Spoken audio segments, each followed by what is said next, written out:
In today's video, I'm going to teach you how to create emails in Hostinger. Before we dive into the specifics, let's ensure you have everything in place to get started.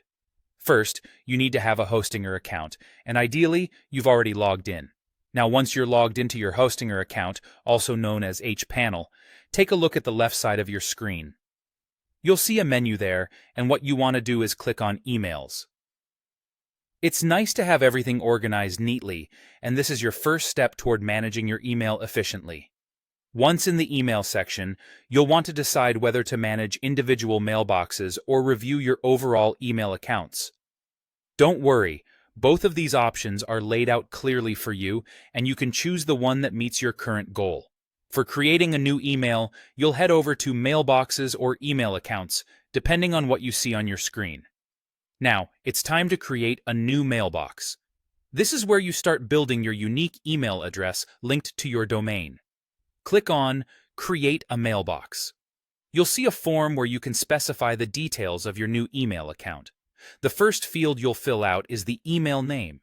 Here you can get creative and define your email alias. It might be something simple like your name @yourdomain.com, or you can tailor it to suit specific roles like info@yourdomain.com or support@yourdomain.com. The next requirement on our list is setting up a secure password. It's crucial for the security of your email account to have a strong password. Hostinger requires that your password be between 1 and 50 characters long, incorporating letters and numbers. You can include periods, but avoid using special characters like underscores, pluses, or ampersands, as they aren't allowed in this setup. Once you have a secure password ready, you're set to move on. After filling in these details, click Create. Within moments, your mailbox will be set up and ready to use. Once your mailbox is created, you'll see several options at your disposal. These include access to webmail, which allows you to start sending and receiving emails immediately. You can also change your password at any time for your peace of mind.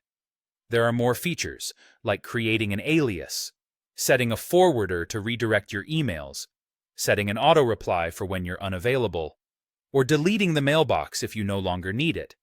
And there you have it. Creating and managing emails with Hostinger is a straightforward process. You're now equipped to handle your email communications more efficiently. If you need further assistance, the Hostinger Help Center is just a click away, ready to support you with any questions you might have. Thank you for watching, and I hope you found this tutorial helpful.